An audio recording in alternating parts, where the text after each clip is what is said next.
Shalom, amados del Eterno. ¿Acaso has escuchado sobre Yom Kippur y su suma importancia para nuestros días? Dice la palabra en el libro de Isaías, capítulo 55. Buscar al Eterno mientras pueda ser hallado. Llámale en tanto que está cercano. Deje el impío sus caminos y el hombre inicuo sus pensamientos. Y vuélvase al Eterno, el cual tendrá de él misericordia. Y el Elohim nuestro, el cual será amplio en perdonar. ¿Sabes? A veces nosotros pensamos que Adonai es como nuestro amiguito. El Eterno, Rey del Universo, es el creador de los cielos y la tierra. Es temible. Debemos temblar a su presencia con temor reverente. Terrenalmente existen jefes, líderes, reyes, doctores muy importantes. Y a veces tratar de conseguir una cita con estas personalidades cuesta. Y si esa persona que tú necesitas ver, sea un jefe importante, un doctor importante, un rey importante, establece una cita para encontrarse contigo, estoy segura que tú vas a querer asistir a esa cita, porque va a ser un tiempo propicio para hallarle, para implorar algo que necesitas de esa persona.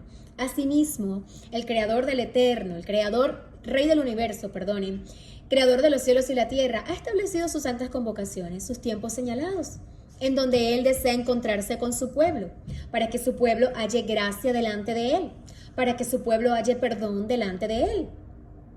Ignorar estas santas convocaciones, amados, es triste. Estamos en un proceso de restauración. Es para este tiempo que hemos sido creados, que hemos sido llamados. Tenemos que llevar ese mensaje a las ovejas perdidas de la casa de Israel, de que vuelvan al Eterno, de que vuelvan a la Torá, de que vuelvan a congregarse para las santas convocaciones. Cuando el escritor del libro de los Hebreos nos habla acerca de este versículo donde dice, no dejando de congregarnos como algunos tienen por costumbres, sino hacerlo cuando vemos que aquel día se acerca. Está haciendo una referencia a Yom Kippur, que es conocido como el ayuno congregacional, donde Israel como pueblo se presenta como Ejá delante del Todopoderoso. Eso lo podemos comprobar cuando leemos todo el contexto en donde aparece ese versículo y se nos está hablando acerca del día de expiación, Yom Kippur, y acerca de la labor de nuestro Yeshua HaMashiach como un sumo sacerdote que traspasó los cielos y se presenta delante del Eterno por su novia, por su pueblo Israel. Porque ¿qué nos dice la palabra? Que Él es el sumo sacerdote en el santuario celestial, porque no entró Él en el santuario terrenal.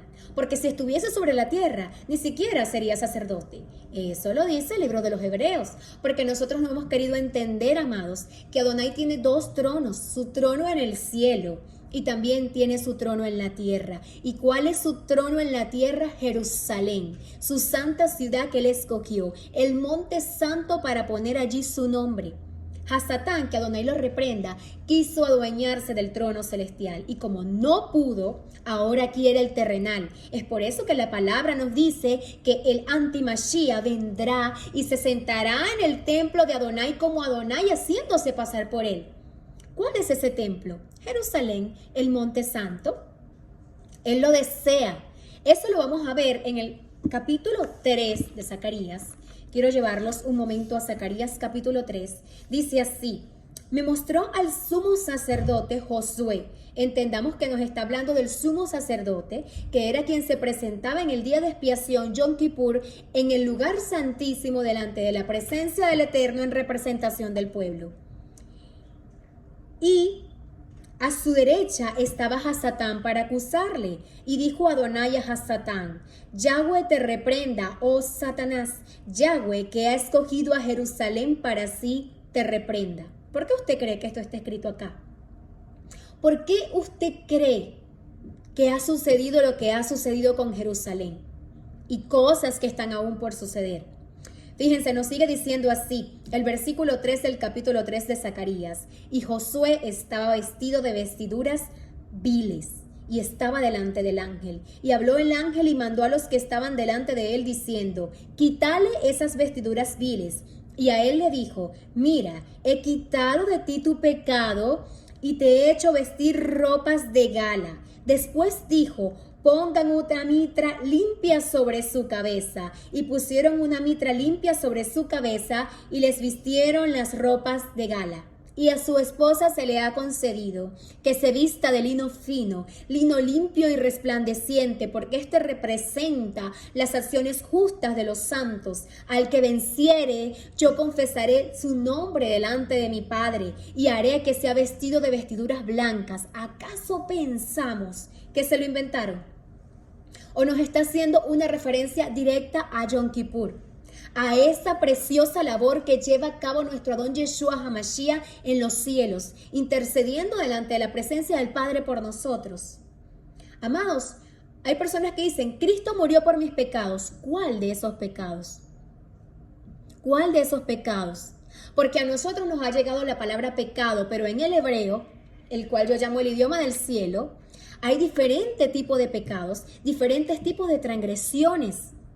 Puede haber un pecado por yerro, por ignorancia, a los cuales la Torá les provee una expiación. Porque si tú pensabas que es que Cristo, Yeshua, vino a reemplazar los sacrificios ofrecidos en la Torá, estás equivocado. Cuando vas a la Torá, te encuentras con sacrificios que se ofrecían por ignorancia del pueblo, por falta de conocimiento, por yerro. Pero un pecado de rebelión no tenía perdón en la Torá.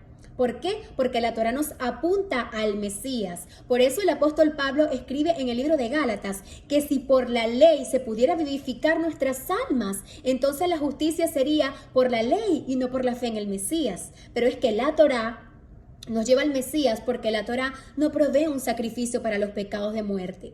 Por nuestros pecados de muerte, que fue por esos por los cuales murió Yeshua, solo el Cordero de Dios que quita el pecado del mundo puede expiarlos. Amados, la invitación que nos hace el escritor del libro de Hebreos, que es un libro que fue escrito en un contexto específico, en una situación específica. El templo estaba por ser destruido, el sacerdocio estaba corrupto. No se preocupen. Sabemos que el santuario terrenal es una copia del celestial, amados. Porque a Moisés se le reveló el santuario celestial y se le dijo, mira, ten cuidado de hacer todo como se te mostró. Eso también lo encontramos en el libro de los Hebreos. Y la amonestación que se nos hace es a presentarnos para hallar gracia, para el oportuno socorro delante del Eterno a través de la fe en nuestro Adón Yeshua. Quiero finalizar con algo que está en el libro de Primera de Juan, capítulo 5, versículo 16. Si alguno viera a su hermano cometer pecado que no sea de muerte, pedirá y Dios le dará vida.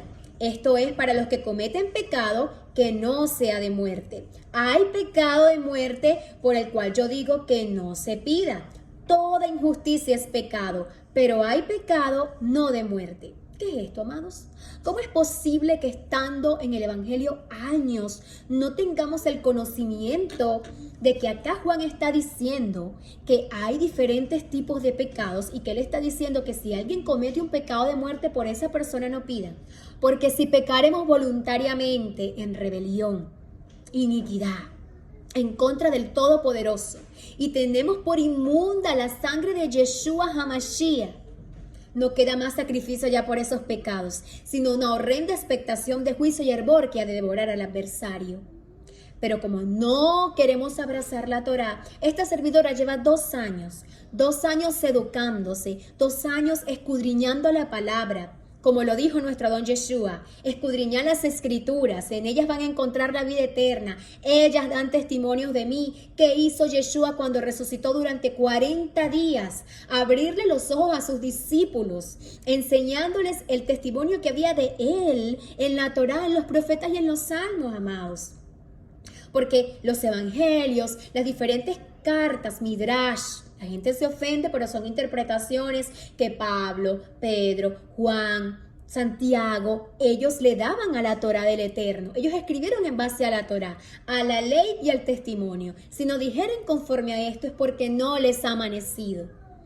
La amonestación a esta hora es que nos acerquemos delante del Padre en esta próxima convocación de Yom Kippur, en el nombre de nuestro Adón Yeshua, para que seamos perdonados como pueblo, para que nuestro nombre sea sellado en el libro de la vida y gocemos de la rica misericordia que el Eterno nos ofrece. Shalom, mis amados.